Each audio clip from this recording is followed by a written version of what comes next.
Hey YouTube, it's Faye, and for today's video, I'm going to show you how to reset the maintenance required light on a Mk5 Toyota Supra. Here goes.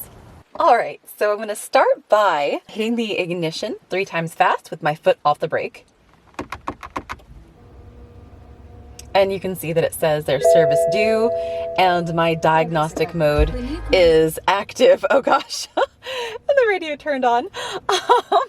Now, it did say that it was due in a little bit of time. This is my personal car, so I do my services a little bit more often than it's recommended. So I've never really gotten to the point where it says that my engine oil change is due, but if that was the case, you would have a little message pop up over here that says that the engine oil change is due, or maybe the service is overdue. Now, from this point, we've got a button over here on the side of the instrument cluster. It says 0.0. So I'm going to go ahead and press and hold that button.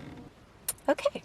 And then I held it to the point where this little screen came up and it said that my engine oil has about 1,400 miles left in it, so a reset is possible.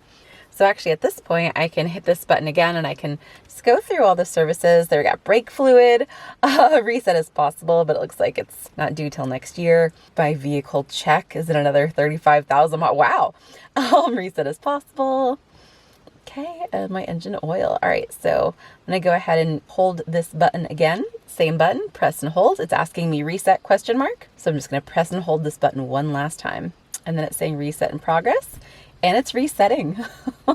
Says that I have 11,000 miles on there, which is crazy.